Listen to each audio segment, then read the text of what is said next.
The other day, I was riding on Dirt Mulholland. It's a really popular fire road here in the LA area.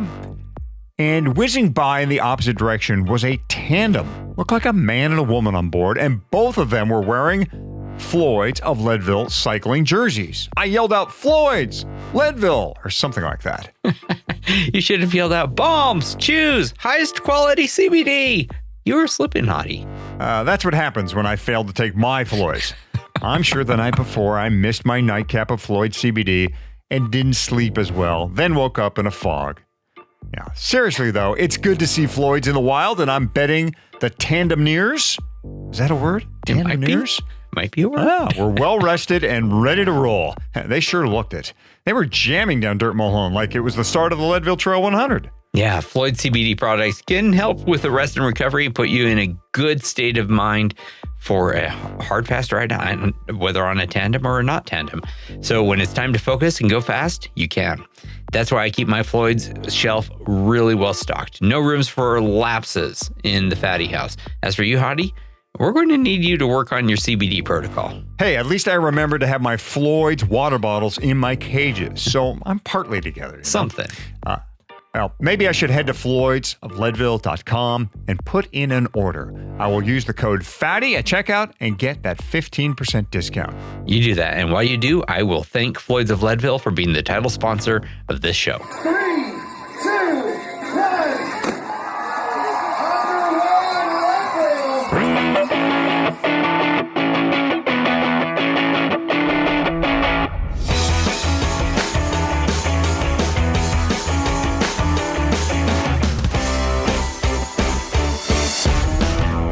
Leadville, the podcast for the 100-mile mountain bike race presented by Floyd's of Leadville. This is Season 4, Episode 6 of the show that breaks down, builds up, gets you ready, and freaks you out for the highest and hardest one-day mountain bike race in the country. I'm Michael Houghton, Hottie to most. And I'm Fatty, and I have been thinking a lot about what I am most excited for at the Leadville 100 this year, Hottie. And there's a lot to choose from. Coming back to competition, the Leadville course, seeing Merrill Lee calling out that sharp left turn before the Carter aid station outbound, seeing you at Twin Lakes Dam, of course, seeing and cheering for friends as they are coming down or going up Columbine, the red carpet finish line, and of course the feeling after the finish line. And, hearing everyone's stories after all of this. And you know what? The only thing I have not been thinking about a lot this year is what my race time is going to be. This year, the Leadville 100 itself is the celebration.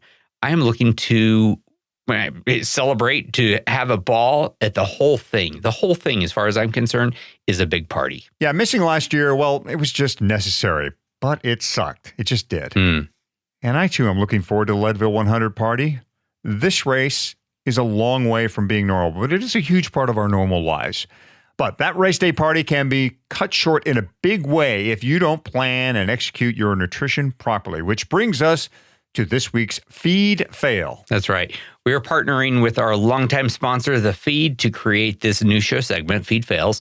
Text or call in your feed fail, a 1-minute story about how you got your nutrition spectacularly wrong. The worse the story, the better. And this can be in a racing situation or a training situation.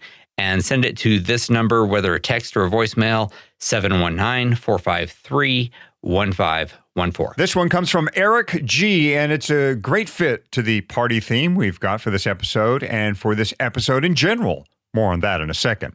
Here's Eric's text to us. Years ago, I raced in the Firecracker 50, and for whatever reason, I never paid attention to nutrition in my training at all, just the training itself. I also just figured that I could rely 100% on the aid stations that were there and had no race day nutrition plan. Figured I would stop at the aid stations and eat, drink if I was hungry. I am sure that many of you can guess what the outcome of that plan was. It has certainly burned a hole in my memory. I did finish, but I was a zombie and hated that day, unfortunately.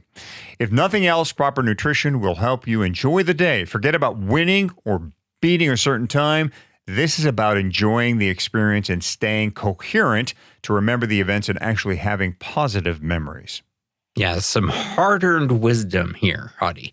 There are two important takeaways that I'm bringing from this one. The first one is a drum we have beaten ever since season 1, episode 1. Have a nutrition plan and stick to it. The second point Eric makes here is crucial and one we don't talk about as often, and that is do not wait until you are hungry to start fueling. If you're racing and you start feeling hunger pangs, you're already in a hole. You've dug yourself a hole that is going to be very difficult to dig out of.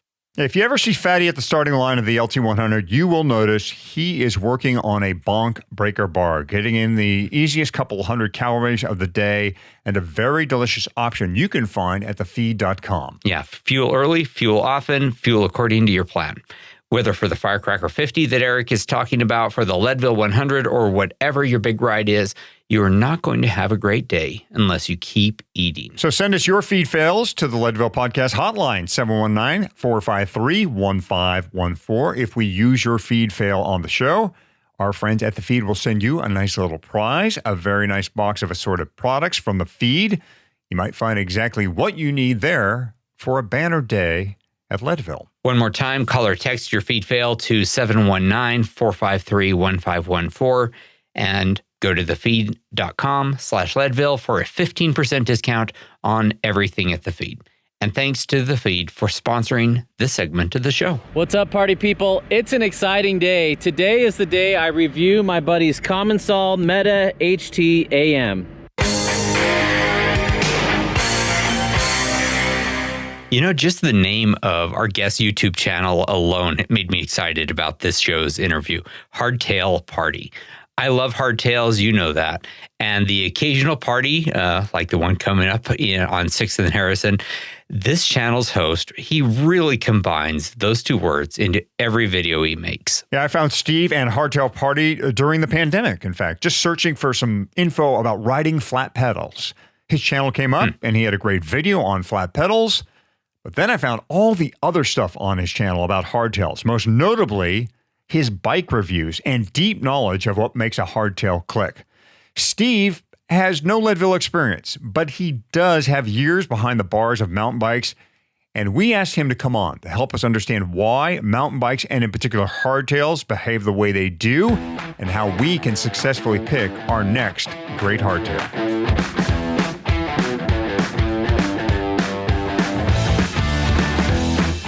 Well, Fatty, this is an interview I've wanted to do for a while now since I stumbled across Steve and Hardtail Party, the YouTube channel. I think, Steve, I was looking up, I think the reason I found you is I was beginning to explore flat pedals. I wanted to try flat pedals, and I came across one of your videos about flats versus, clip-in pedals, and then from there I went down that rabbit hole, and all these terrific mountain bike reviews I found on the Hardtail Party YouTube channel. Really good stuff. But let's go back a little bit further than that, Steve. You have been mountain biking, as you say, on the channel for 25 years. And before that, you were a BMX racer. Tell us about the racing days on BMX. Yeah, I like to distinguish the difference between BMX racing and just having a paper route on a single speed BMX style bike.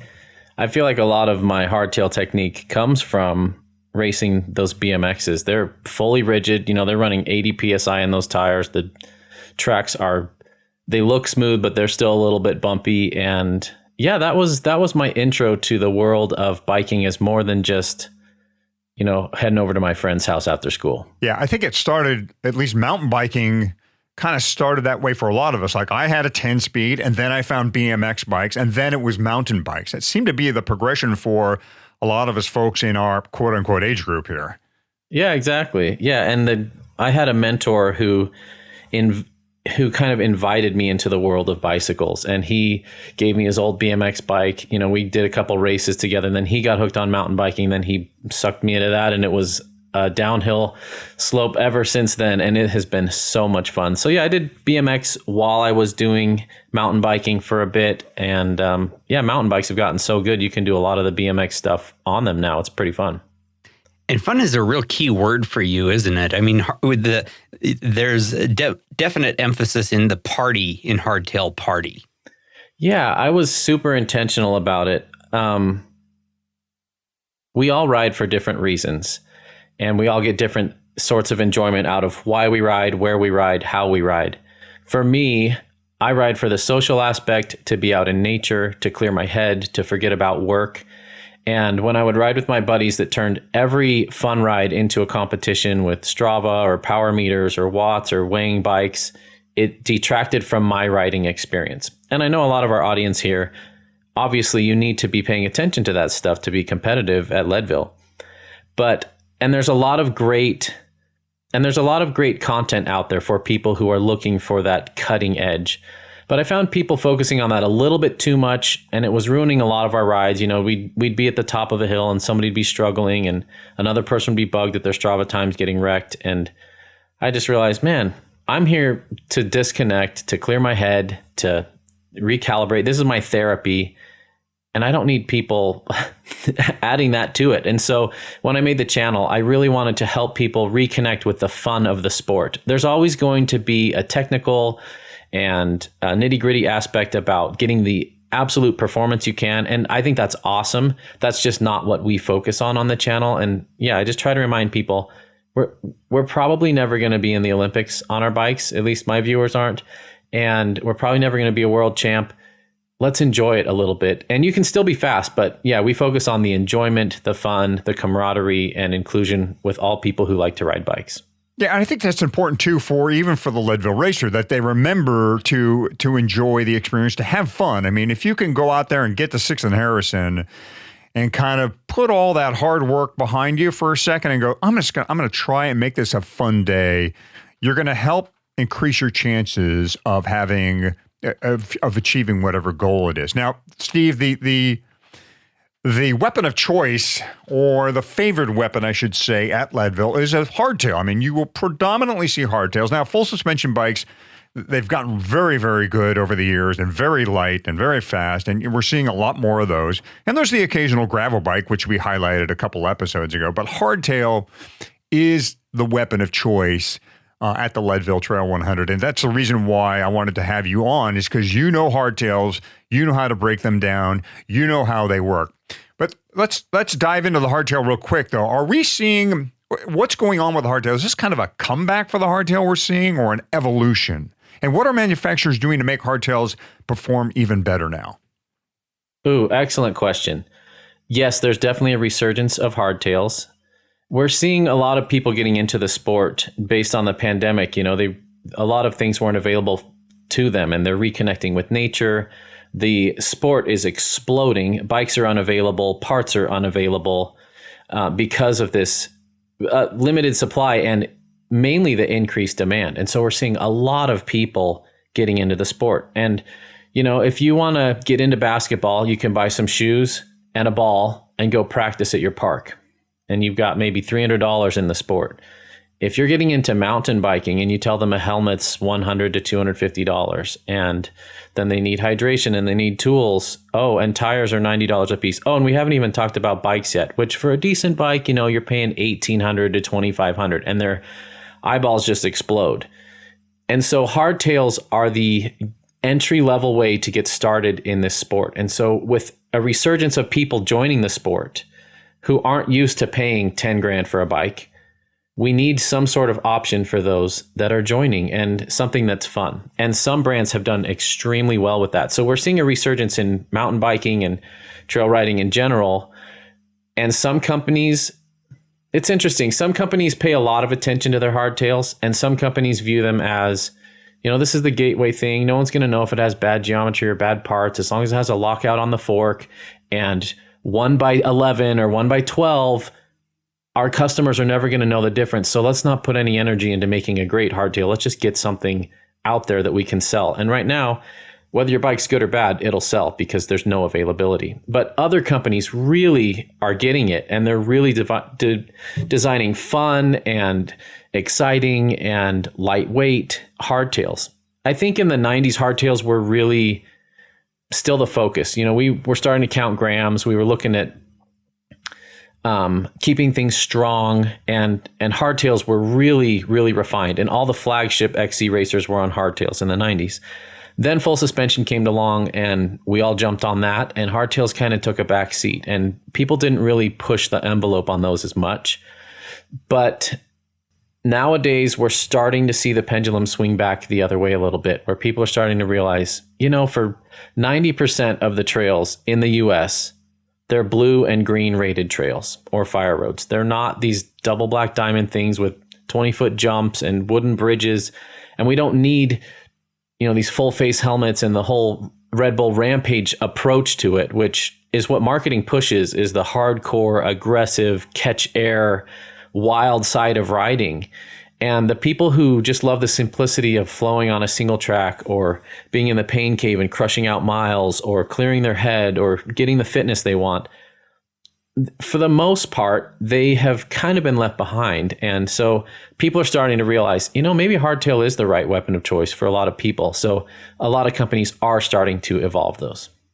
So there are a couple of things that I want to go back to from what you just said. The first one is the beginner bike, and I want to ask a little bit about that, and then I want to get to the 90%. In your site you've talked, or in your channel you've talked about the 95% rule, and I think that is super important to bring up. But I think every listener to this show has at some point had a friend who is interested in biking ask, so what should I get? Now, from the hardtail perspective, I mean, you're not just someone who just goes out and has fun. You're a real student. Anyone who sees your videos knows that you do very intellectual analysis of everything you ride. But for someone who is going to make the big purchase, as far as they're concerned, $1,000 to $1,500, that's a lot. I mean, what do you say? What is a great bike that is not going to cost more than someone's car? Excellent question. That is the question. Mm-hmm. In the current times, the right bike is whatever bike you can get your hands on, sadly.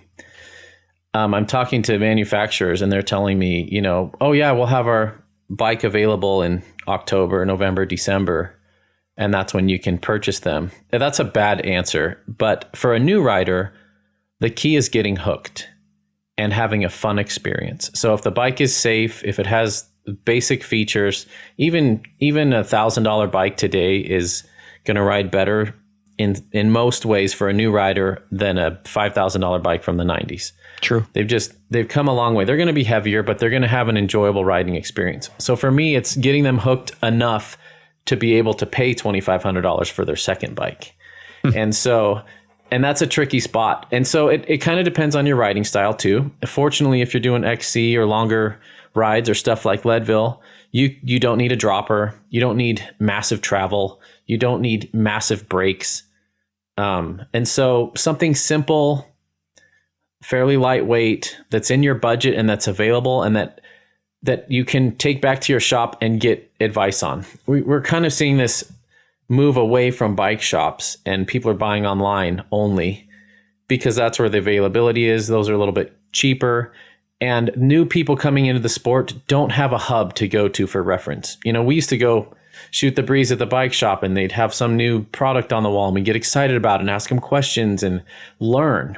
That's not really happening at the bike shops anymore. It's happening on YouTube. It's happening on podcasts. It's happening on websites.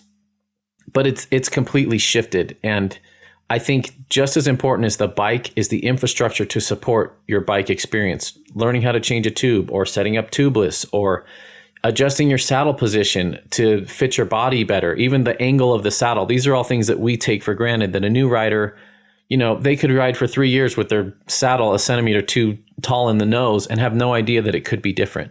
And so I think a lot of that is missing with the current way that people are buying and experiencing bikes. And don't be afraid if you buy a bike online to take it into your shop. They're not going to shame you. They're not going to say, oh, you should have bought one of our bikes. We're not talking to you. Now, if you show up with a Walmart bike, that might happen. But if it's a true bike, they understand and they still make money adjusting your brakes and shifters and all that stuff. Yeah.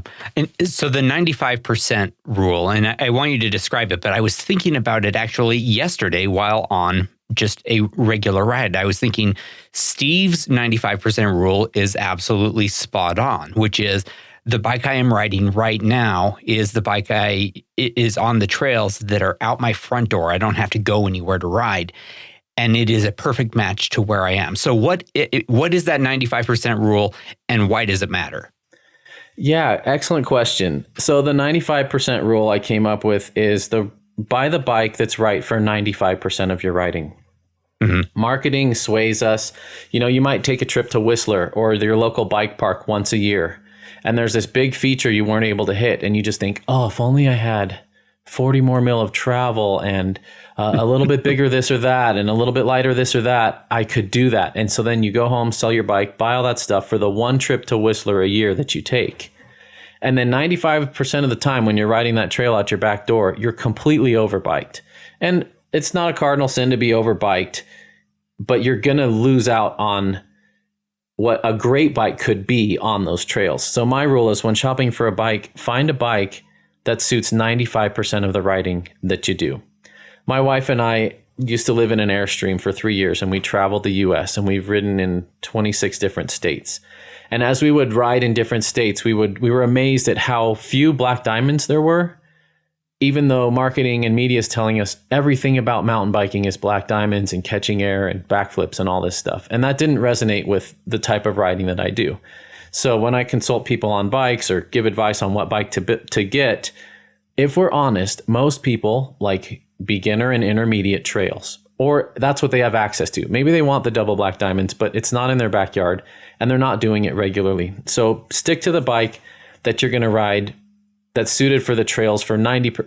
So stick to the bike that's suited for the trails that you ride 95% of the time. Yeah. And the reason I wanted to bring that up for Leadville racers in particular is because we hear the conversation all the time. What is the best bike for Leadville? And there is a real temptation to buy a bike that is great for that one day, that 12 hours out of your year.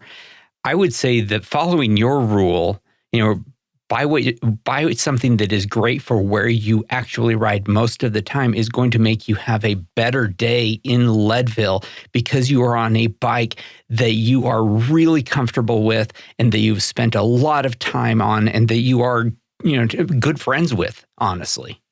100% agree. Kind of like going on a big hike. You don't buy brand new hiking boots right before, 200-mile trek across the Sierra Nevadas. And there's also this desire to have the coolest, latest, and greatest. And the truth is, Nino could smoke me on any bike, and it's the rider, not the bike, that's winning Leadville. And there are things you can do to make it work better for you. But if your bike was 200 grams lighter, it's not going to make enough of a difference as it would being used to your bike, knowing how to repair it, knowing how, bikes talk to you when you ride them. And if you just dive right in, buy the exact same setup that the winner had last year and go on a ride, and it's not really yours and you haven't tweaked it and gotten to know it, you're really going to struggle. And I hate to say this, in XC world or in any kind of lane of cycling, in any genre, XC, trail, all mountain, enduro, downhill, whatever, a lot of the geometry is similar. And in the XC world, it's still very similar. So from a geometry standpoint, I don't think if you're on a trek versus a specialized, it's going to shave 5 minutes off your time. I think your mental approach going into it is far more important than what brand of bike you're on, or whether it's aluminum or carbon, or whether it's 11 speed or 12 speed or wireless shifting or cable shifting. Those things we love to geek out on, but races are won by people on machines, not machines. I'm glad you brought up geometry. One of the things you do well, very well on the channel, Steve, is your on-trail reviews where you ride and describe how a bike is behaving. Party time. This bike wants to charge.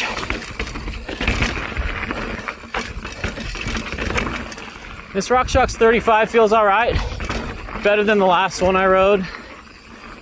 I'd still rather have a bomber. Now, in those videos, you mention frequently the phrase modern hardtail geometry. What does that mean? Ooh, great question. Trails are changing.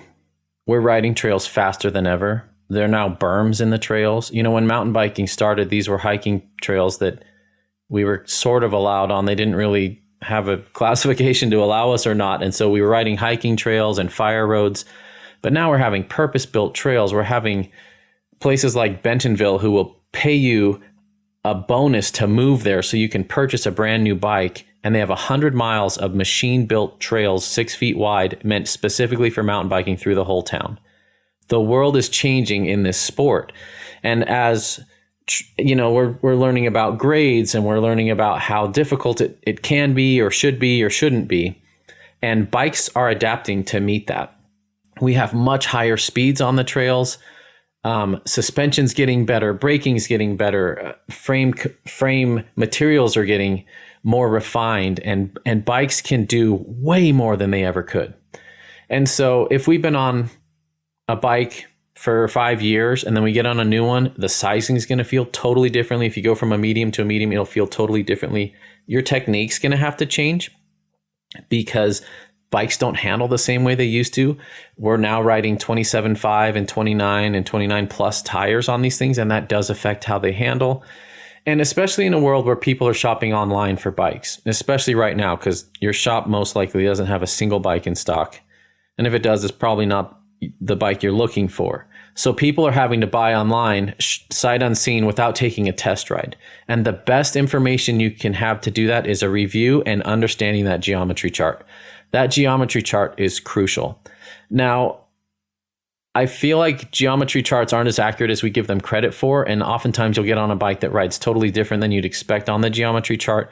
But if you're shopping online, if you're spending over $1,500 on a bike, you need to understand the geometry. And fortunately, with the internet, we can look up the geometry of our old bike and look up the geometry of our new bike and compare and kind of make some inferences based on what we see. But yeah, I think geometry is overlooked far too much when bike shopping because it's complex. It's easier to understand that XTR is better than XT, or that this fork is 400 grams lighter than that fork, or this one's carbon and that one's aluminum. Those are real easy things to key in on. So that's what people key in on when they're shopping. But in my opinion, the most important thing about a bike is how it handles and where your body is in proportion to the controls. Mm-hmm. So when you look at a geometry chart, well, let's say for somebody else, mm-hmm. especially an XC racer, where do your eyes go first, and what are you looking for? First is the reach. And reach is the distance to the bars when you're standing up. It has nothing to do with seating. We used to measure bikes on top tube length, but that's changing as seat angles change. That affects how long the top tube is and how high your saddle is. There's more standover now, so you can get off the bike easier. And so reach is the first thing I look at. That tells me, it gives me an idea of if I'm in the saddle on this for 5 hours, what's my body position going to be? After the reach, I look at the head tube angle. That affects how the bike is going to steer. It affects what kind of input I'm going to have to put into it to make it do what I want it to do. And then I look at seat tube angle. Then after that, I look at the chainstay length, which is the length of the rear end. And a long chainstay, it's interesting, having the wheel further behind you puts more weight on the front wheel.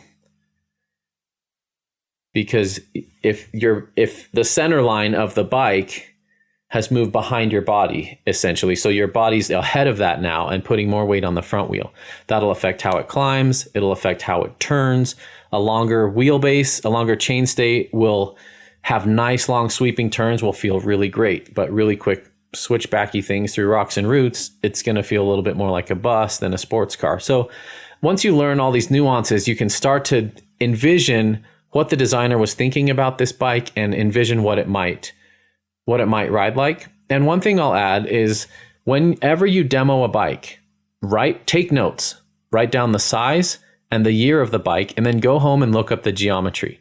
And the more bikes you ride, the more you'll start to realize, hey, I'm starting to really like bikes with a 67-degree head angle, or I really like the way bike A steered, but bike B I just felt on top of the bike and it didn't feel right. And as you start comparing those numbers, you'll start to learn. I'm in the process of building a course on bike geometry, a 2-hour course that just dives super deep into all of this stuff so you can educate yourself. It's taking a long time, but it's in the works because there's a huge need. And I love teaching people, and I think it's going to be a huge success once that's out. Can we learn enough from, I mean, the problem right now, of course, is testing bikes. There's just not enough bikes out there. Yeah. Demo fleets have dried up as well. Can we tell enough about a bike just by looking at its geometry chart? No. To buy it, I should say. No, I'm going to say no. You can buy whatever you want with as much or as little info as you want. I don't feel comfortable buying things just off of that. Now, if you're going to have to wait 6 months to get a bike and you want to start training now, get something. But I don't think it's going to be as informed as it could be. I do want to plug one event that is ramping back up this year, and that's Outer Bike. And that's my favorite bike demo event. And they've got more and more stops throughout the US. And even though there's a shortage of bikes, I do think we're going to see bikes there. We don't see a lot of XC bikes, unfortunately, and we hardly see any hardtails. But it still gets you on the bikes, feeling the geometry, trying different things, and kind of learning what you're thinking. So yes, you can make informed decisions, but nothing beats a test ride. Absolutely nothing, especially for sizing. Yeah.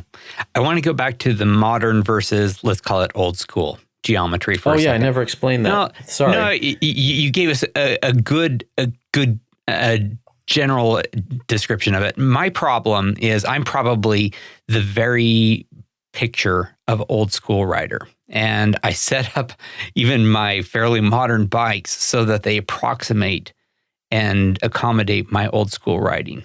If I wanted to become, if I wanted to get the ability to start riding in the more modern way, what kind of a transition is? I mean, how much time does that take? Is it worth doing for someone like me who does ride in order to race? Excellent question. Some people are offended when I mention old school riding style. I mention it because that was our only style back in the day, and and you do ride an older bike differently than you ride a new bike. Or people will be, getting back into the sport. The pandemic made them realize, hey, I need to carve out more time for myself, and I used to love riding. I'm going to try it again. And they get on a new bike and they can't ride it. They're like, man, front wheel's washing out everywhere. It just feels so huge, and these 29ers are massive. And what I'm calling new school geometry or new riding technique requires weighting the front wheel a ton. 70% of our stopping power comes from the front brake. And a lot of people were taught, don't touch the front brake, you're going to fly over the handlebars. So they grab a handful of rear brake and skid all the way down the hill. So that's one example of us learning a little bit more about modern technique, is using more front brake. Other things, like when you descend, a lot of people like to lock their elbows and get as far behind the seat as possible, because that's where we're comfortable and we want our weight back and we don't want to fling over the front. Well, bikes have gotten longer, and so our wheelbase is longer, so we're less likely to go over the bars. Head angles have gotten slacker, and so they can actually absorb bumps better when they're pointed downhill than when they're flat. And stems have gotten a little bit shorter. Bars have gotten wider. Our whole body position is completely different on the bike. And when we're backing away from the terrain, we're being scared and we're not intentionally being in control. We're kind of letting the bike take us. And B, we're what my coaching friend Simon Lawton from Fluid Ride Online calls being at the end of your rope. When your elbows are locked, your human suspension can only go one way. You've got no more input on the bar. You can't push the bars ahead anymore. And so if you'll watch modern riders, even like Nino, he totally has a modern riding technique despite being a racer, an XC racer. He is over the front. His elbows are bent and his chin is at the stem when he's descending these rocky things that are so steep we wouldn't even want to walk down them. And he's just leaning into it and attacking it. And because of the modern geometry of new bikes, they're meant to do that. In fact, they behave better when we do that. When we don't do that, when we back away, lock our elbows, get all the way behind the seat and try and sit on the tire, we're really in an awful body position to absorb whatever's coming our way. So I do think people will benefit from embracing the newness of this geometry and this new riding style. I don't know that we need to go full extreme on it and get super slack and super long and get super aggressive, especially if you have rolly, more XC terrain. But there's a lot to be learned, even just going to a 29er. they handle completely different than a 26, especially in corners. And learning proper corner technique is probably the number one most important thing people can do to be safe on their bike, to get faster, and to enjoy the trail even more. So have you seen the XC race bike adopt more of this modern geometry? And because when I was first shown how to ride a mountain bike properly, it was get your butt back, get low, get back, right? To go downhill. That was what we were taught.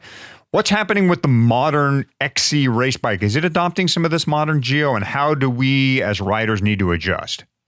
Absolutely, it is. Some pros are pretty good at, let me rephrase that. Some pros are excellent at adopting new trends and making them work and integrating them into their racing routine. Other pros know what works for them, and they don't want to change a single thing because it could mess up what's been working so well for them. And so sometimes we look to the pros to see what they're doing, and we base all our decisions off of that. Well, the pros are not going to change a bike mid-ride. They're not going to change tire brands mid-ride. They're not going to do a drastic tire pressure change mid-season. And so while we should look to them, some pros are being far more outside the box thinking than others. Like Nino, he's running super wide rims. He's running 2.4 tires. He's running like 21, 22 PSI, which we would think, man, that's super low for someone who wants ultimate efficiency. Let's pump him up rock hard and just bomb along. And he's running droppers. All these things are trickling in, but the XC world is slow to adopt them because it's worked so well for so long. And most XC races are won on the climbs, not on the descents. And so we've optimized XC bikes for climbing. But Nino and other people, pushing the envelope are seeing they're still able to climb extremely well with some of these newer trends. And especially if you have the technique to match them, man, you're really gonna be able to take that bike in some crazy places. And XC courses are getting rowdy. I mean, there's drops on them now. There's big stuff that you would never ride on an XC bike in days of old. And I think the bikes are starting to match that terrain, but I think we're going to see a huge shift in the future of more XC bikes being far more capable, far slacker, longer droppers, and not just be focused on weight and efficiency as the number one criteria for judging a bike. Yeah, well, where does that leave the Leadville racer, though? Like that, the priority with the Leadville racer still is, and I think it's not inaccurate to say that they need to climb. Like they need to climb all day. They need to roll the flats well. They need to be efficient. I think as Leadville racers prioritize what we need on the day, it goes like climbing, roll the flats, then descending, if I were to put those three in order. Can I race a modern geometry bike and still keep those priorities in line? You definitely can. I don't know that you necessarily need to win, or that everyone should. But it definitely can. Woo! That's a quick bike. Yeah. Man, this thing flies. It's a little more serious now. It likes to charge, and it'll keep up if you want to push it. So I told you at the top of the show how I saw those two people on a tandem in Floyd's cycling jerseys. Well, I forgot to tell you, Fatty, what I was wearing. I assume you were wearing something, right? You weren't nude mountain biking again. No. Rest assured, I was fully clothed. In fact, I was in my DNA Leadville kit. I've really fallen for the bibs. I got those endurance model bibs with the mesh side pockets and the little stash pockets on the back panel. I had my gloves in the side pockets. They were great there, and a gel in the stash pocket. And while the pockets are great, the chamois is, well, how should I put this? It's an ass saver. It is. It's for sure better than cycling in the nude. And if there's one thing DNA had in mind when it picked the chamois for that bib, it is riding for any distance over very choppy terrain, such as the Leadville 100. I mean, Leadville, in addition to everything else, can be hell on the undercarriage. So the right padding in the right place can definitely save the day. Look, bibs and pads are like saddles and shoes. They're a personal thing. And if we were a week from the race, I would say do not change up your bibs, that is. But since we are months away, I'm going to say that. Unless you're already riding DNA, in which case keep doing what you're doing, because That's what I'm doing. Good advice. Check out all of DNA's bibs at dnacycling.com and let them know you heard about their stuff from the Leadville Trail 100 Mountain Bike Podcast. As you can tell by this show, I watch a lot of online videos, hence our guest, Steve from Hardtail Party. I even watch videos from the marketing departments of bike companies at times. But I tell you, many of these company videos have fallen into a creative rut. The storyboard usually goes something like alarm clock goes off, groggy cyclist gets up, makes coffee, pulls on expensive matching kit, slips feet into shoes, grabs one of 8 bikes hanging from the garage, and goes out for some type of magical ride. Right? I've started hitting stop on some of those videos, Fatty. I have too. I've seen enough of them. And it was so refreshing to see a new take on the bike company video from our friends at Shimano. They call it a dog's tale, and instead of doing a bunch of trick product placement, Shimano made a video that celebrated something I love: dogs who love trails. And not just any dogs. These four-leggers bombed some single track alongside their mountain bike mounted owners. These dogs were just flying, Fatty. You could see the bikes in action, but the camera mostly focused on the dogs. Yeah, I on my second, third, and fifth viewing, that's exactly what I was seeing too. Just some incredible cinematic shots. Right at ground levels, this high-speed, slow-mo shots, just really tracking, the dog's belly as they just barely clear the humps and bumps. These dogs weren't running. They were more or less flying. Yeah. Love the narration, too. Done from the perspective of a retired trail dog describing the joy that the younger dogs must have been feeling. Really inventive, really creative, really refreshing. Yeah, so for this episode, we're not going to sell or tell you about a Shimano product. Just 2 thumbs way up from a couple of mountain bike Siskel and Ebert types. I think I'm the Ebert here. Yeah, I'll be Siskel. No, it's a good match. And go see this Shimano video, A Dog's Tale. And you can find that video at the Shimano website, bike.shimano.com. All right, back to Hardtail Party and its host, Steve. And stick with us here as we get Steve's hardtail recommendation for the Leadville Trail 100, and we think it will surprise you. So you are a real student of all bikes. Hardtails obviously is your focus right now. But if you were to say, okay, assume someone has a bike, and let's go ahead and say it's a hardtail, because I think that the majority of Leadville bikes on the starting line are hardtails, and they're thinking, I want to do the best, the most that I can with a approximation of the hardware I've got. What are the smart upgrades? What are the dumb upgrades? What do you see making a difference to ride quality, not just speed, but to ride quality? Fantastic question. I'm so glad you hit on that. The easiest thing to measure is weight. You can throw it on a scale and get a nice, neat little number and make our decision based on that. That's my least favorite way to evaluate things. Obviously, weight matters, but saving 10 grams over something that's half as reliable isn't going to work for me. On a hardtail, we kind of do the same thing with frames. We think because carbon's lighter, it's this wonder space age material, carbon's always better than aluminum or steel or titanium. It can be, but you need to look at the geometry and you need to look at the ride feel of the frame. Now, most people haven't ridden enough hardtails to know if their ride feel is stiff or not, or flexy or whatever. And that's too bad. And the more bikes you ride, the more you'll feel that sort of thing. So that's important, but that's hard to tune out. One thing that people can experiment with that's super important is your wheel set. And most carbon wheel sets have been designed for full suspension bikes. And when you have a shock in the back, you can let it do the job of compliance. It can soak up bumps. It can deal with being a little bit too stiff, a little bit too harsh. You want something that's stiff, that accelerates quickly. You want something that when you lean it into turns, it doesn't flex. But a really good wheel set, a really comfortable wheel set, a really compliant wheel set will completely change the way that a bike rides. And I'd love to see more wheel set demos at these events like Outer Bike. When I went to Outer Bike, Zip had demo wheel sets there, and you could come in, they'd set them up, and you could take it out for a trail, and it completely blew my mind how good those things were.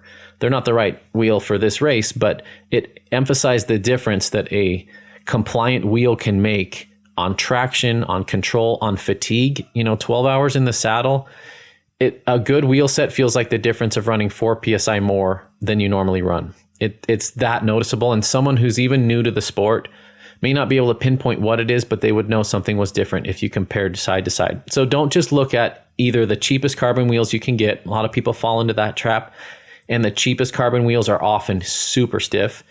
And don't just buy into what's the lightest. I think if you can get a little bit more comfort, a little bit more cushion, a little bit more traction, especially over a long day, your body's going to perform at its peak longer than if it was 100 grams lighter. Yeah, and especially if you're on a hardtail. I mean, finding a little compliance where you can, maybe you give up a few grams, but you gain all this compliance. Really a smart move there. Steve, let's play a game of what if. All right. What if I handed you an entry to the Leadville Trail 100 and you decided to accept? Woohoo! What's the bike you're taking there? Oh, I should say a hardtail, but I won't. Really? Ooh. Well, I guess it depends on if I'm trying to win or enjoy the day. Okay, you're trying. Let's do both. Yeah, let's try both those scenarios. All right, if I'm trying to win, knowing myself and what's best for me, because I don't think the perfect bike for me is the perfect bike for you. I get pretty beat up over the course of a day, and I would pick a full suspension, but a super light one. They're only like half a pound, maybe a pound more than a light hardtail. They've gotten so light now. And the bike I would ride, because I prefer this more modern geometry and more modern riding position, is a Spot Rive 115. I'm not affiliated with Spot. I absolutely love the bike. They have a 100 model that's got a little less travel. Their Living Link suspension design is the closest thing to a hardtail I've found. It is fun to accelerate. It's fun to sprint on. And that bike, I think it comes in at like 24, 25 pounds. That's not like, I know guys are riding 19-pound bikes out there, but it's going to give me the comfort I need. It gives me the traction I need. It puts my body in the position I need it to be in for a long period of time. I think bike fit's super important, and a lot of people overlook that. And, if your knees are wearing out halfway through, it doesn't matter what anything weighs. And so, yeah, I would pick a Spot Rive 115 or maybe the 100 if I wanted to save a little. But I can't say that because I'm Hardtail Party. Yes. Don't turn this interview on its ear. Go with a hardtail, please. I love hardtails, and sometimes they're the perfect bike for the job, and sometimes they're not. For a hardtail to win, I would pick another Spot. Once again, I'm not endorsed by Spot. I just love their bikes. It's the Spot Rocker. And that bike still has some traditional geo feel when you ride it. It kind of feels old school, but it still reacts really well to new school riding. And I am so comfortable on that bike, and I cannot stop smiling the whole time I'm on it. So that's what I would pick. If I were trying to have fun out there with my buddies, I'd pick I'd pick a titanium frame with 29 plus tires, which is wild, but comfortable. I'd pick some really comfortable wheels, and I'd probably have 100 to 120 mil travel up front, maybe like a 67 degree head angle. Fun. So yeah. This gets to the next point is you offer bike consulting. So explain, now obviously somebody could come to you and say, Steve, I'm in the Leadville Trail 100. I need a bike. I don't know what to get. Here's my size. Here's what the normal riding I do. How does your consulting work? Great question. So I used to work at a bike shop, and let's say you work at a specialized shop and someone comes in the door and asks that question. Well, what's the right bike? A Specialized, obviously, because that's what we sell.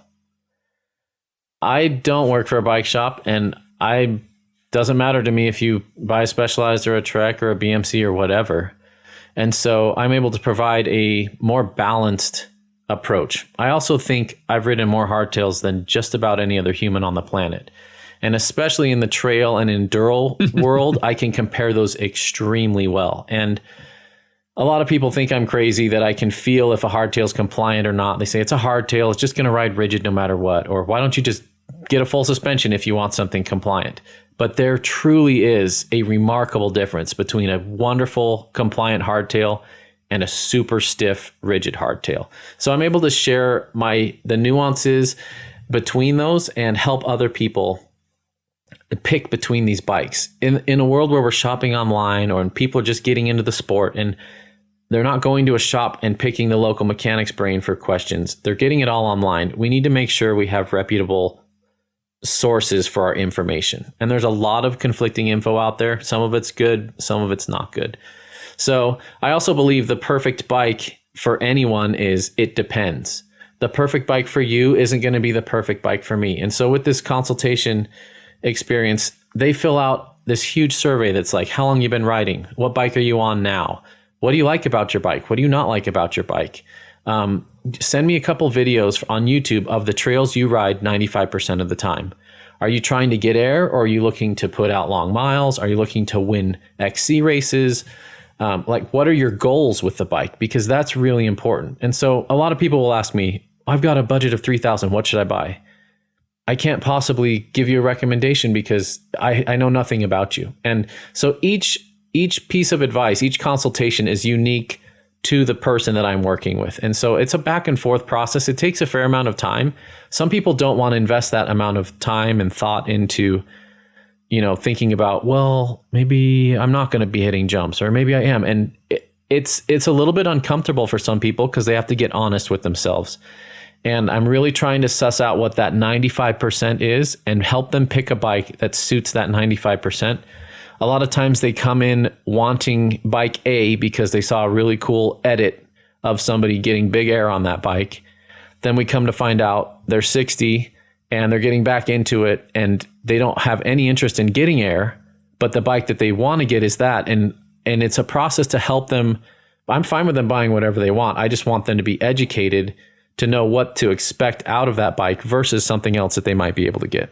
Let's get back to your channel real quick. We want to promote that again. Again, it's Hardtail Party, folks. If you haven't been to Hardtail Party, go there. Even if you're a hardcore XC racer and you don't want the least thing to do with trail bikes or anything, you should go there and watch some of these videos. They're a lot of fun. In particular, I think they're viewer challenges you've done, Steve. One was you had viewers build a bike for under $300. That was terrific. And they had to come out, I think, to Sedona or a specific trail and ride that bike to make sure it worked. And did you also recently do a clunker challenge? Yeah. Oh, man, these challenges are my favorite part. And once again, we're trying to break the mold of spending $1,000 on your drivetrain that doesn't actually lead to much more joy on the experience, and help people remember that a lot of us just ride for fun. That $300 challenge was awesome. So you had $300 total to buy and upgrade your bike. So some people bought $100 bikes and spent $200 on upgrades. Some people bought it all for $300 and then rode it as is. And that was one of my all-time favorite rides. We had so much fun on that ride, and the bikes were garbage. It was so fun though. Yeah. And we just did a clunker one to reconnect with the roots of mountain biking from those guys in Marin County that took the old 40s Schwinn's with balloon tires with coaster brakes and, rode down Mount Tam on those things. And really, Tom Ritchie, Gary Fisher, those guys building the first hardtails, the first true mountain bikes, and what they learned from that. And so we thought, let's reconnect with that. So we all bought these $399 clunkers that are coaster brake only, awful gearing, single speed, awful geometry. But we took them out riding and had an absolute blast. That ride video is coming out soon.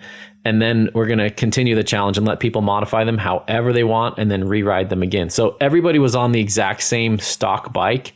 So it wasn't this case of, oh, well, he was better than me because he had the new carbon, whatever. No, we all had the same 32-pound steel single-speed clunker with BMX bars on it, and we had an absolute riot. Mm-hmm. Well, which gets us to underbiking real quick. I mean, underbiking is a thing too, and I like doing it. I purposely ride around on a rigid 29er now. It's a bit underbiked at times, not always. Yep. Sometimes it's perfect for what I'm doing. But can we learn something from pushing a bike into territory it was not designed for? 100%. And I think we should. and I know people are going to be triggered by that. More suspension makes you feel like Superman. You can do things, you can tackle terrain without changing your technique one bit. And you can go from Monday not being able to ride a scary section to Tuesday being able to ride it because the bike's doing all the work with this extra suspension. And that's fine. Who cares? We're all riding for fun. It doesn't matter if it's technique or your bike that's doing it. I don't really care. But I love underbiking. And that's another huge reason I'm focusing on hardtails on the channel. You know, for so many years, nobody's been cheering the underdog of the hardtail. Everyone says, oh, if you're serious about the sport, you got to get a full suspension. And you're kind of looked down on as the ugly duckling in the group if you show up in a hardtail. But my purpose of the channel is to show you can ride just about anything on a hardtail. You'll have to do it slower. You'll have to be safer. You'll have to change your technique. I'm not here to convince you that hardtails are better than full suspensions, but it sure is fun being underbiked. And it's okay to be underbiked 5 or 10% of the time. If you're underbiked 95% of the time, you know, you may just be a masochist, and some people like that, and that's okay. I love riding rigid. I love riding single speed. I love, when I'm designing a bike right now for all trails and all types of riding, including double black diamond stuff, and it's based around a 130 mil fork, which sounds a lot to XC people, but people are speccing 170, 180 forks on hardtails, which is just ridiculous. And so I'm also trying to break that barrier of you don't need gobs and gobs of travel to tackle tricky terrain, but you do need gobs and gobs of technique to make up when you're underbiked. I want to ask you a little bit more about riding rigid. And I'm someone who only rides with front suspension now because as an oldster, my wrists hurt when I ride rigid. But if 20 years ago, that was what I was on. Would you recommend that for a youngster riding Leadville or just for riding in general? No. It's cool. It's like single speed. I don't recommend it. It's a blast though. But most people are not going to be happy on it. It depends on where you live. If you live in Northern California and you got ribbons of flowy single track with no rocks bigger than a baseball and no big roots, go for it. It's a really fun, it helps you connect with the trail. I think overbiking makes us lose a little bit of that joy we felt as a kid connecting with the trail. And underbiking reminds you, hey, green trails are fun too. And I don't have to be on the most radical thing to be enjoying this sport. And I think there's something beautiful about that, about reconnecting with, hey, I'm okay to just ride the easier stuff, or being honest with yourself about where you ride. You know, if you live in Colorado or Arizona, I don't know that a rigid fork is going to make a whole lot of sense. But if you got smooth ribbons of single track and you value weight and efficiency and your body can handle it, go for it. But my body can't. I've got friends who've raced Tour Divide. My buddy Chris Seistrup won it, and he's got a little Lauf fork in the front. And I think that's about as rigid as I'd want to go for a race. And just talking to him, he's got buddies that toured from Oregon to California all along the coast. And 6 months later, they still they don't have feeling in their hands from the vibrations. And like, to me, I don't care if you win, like that's not a sacrifice I'm willing to make. But in the right context, you can get away with that. So one last question then, Steve. Hottie posed the hypothetical, you've been given a ticket to Leadville. Yeah. Here's my question. Would you want it? Your Hardtail Party, but is there any poll? Certainly you've heard of the race. Sure. Would you be interested in racing it? And why not? Excellent question. Yes and no. I would approach the race very differently than most people in the race. I would love to do the challenge. I love long distance challenges. I love pushing myself. This last year I tried to see if I could do a 62 mile ride on my single speed with 6,000 feet of elevation. And that's about the most effort that I put out. And I did it, and it was a lot of fun, and I love challenging myself. So for the challenge, absolutely yes. The competitive aspect of it detracts from the experience for me. If I'm trying to beat someone, or if I care about my time or anything like that, that takes away from it. And I'm not a great athlete. I'm not built like an athlete. I don't train like an athlete. I'm just a YouTuber, a guy down the street who rides bikes and who would be fun to ride with in a group ride setting for your Friday night rides before the shop closes, you know? And so, yes, I would love to ride it, and it would be a good challenge. I've ridden with guys who've qualified, and I cannot even come close to keeping up with them. So I'd have headlights, and it'd probably take me 16 hours, and I think I would enjoy it, and I think it'd probably be type 2 fun. But I'm never going to be competitive. The competitive side of it doesn't interest me. That's just my personality. But I love that some people, that's what sparks them and gets them into the sport and loving bikes, is the competitive nature of it and the trying to beat their best score and trying to beat their buddies. And so, yeah, I do it. I'd really like to do it with friends and just have like 4 of us just kind of stick together in a cluster and help each other through it as a group effort to get everybody through it. That's what would really appeal to me. And, you know, I think that's probably describing about 70% of the racers who are there. I mean, once you get past, say, the purple corral or the green corral, it is folks who are there not to win or get on a podium or even to get a certain time. It is to get from point A back to point A, right? Yeah. With 104 miles in between. But yeah, it is type 2 fun for absolutely sure.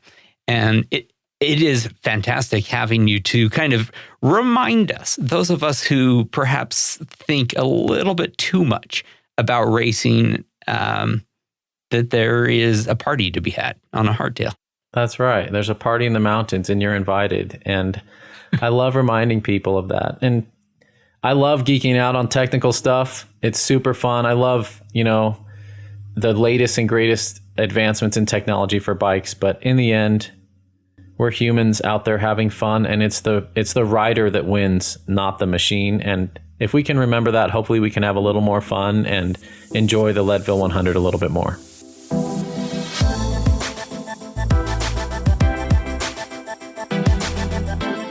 A postscript to the interview, Steve's not the only one in his family with a mountain bike YouTube channel. His wife, Tess, also puts out some terrific videos.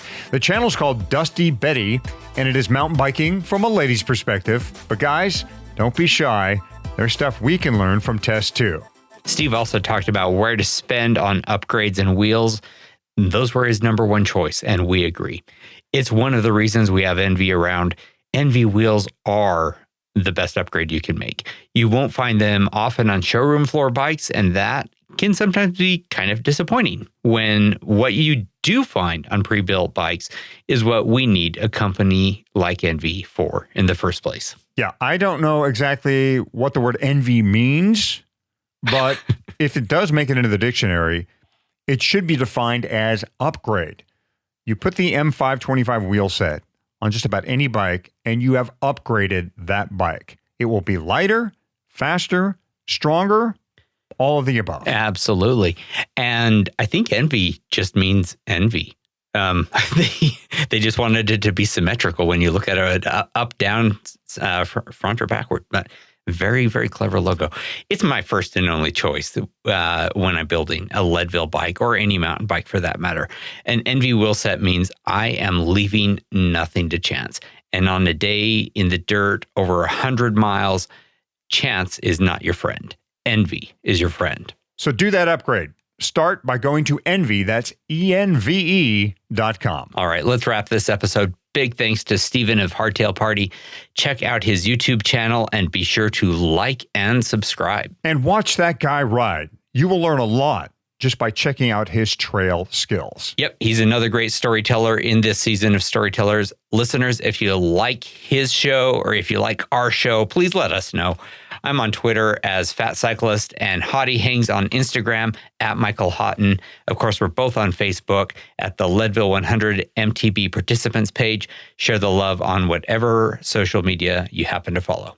If you want to have a conversation, I should say, join our Slack channel because you will find a link to it over at Leadville100podcast.com. If you like the show, go over to Apple Podcasts and give us a 5-star rating, and please write us a review. Good luck in your training, everyone. Thanks so much for listening, and we will see you at the 2021 starting line. Woo-hoo-hoo! Yeah.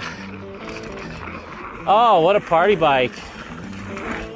Oh, yeah.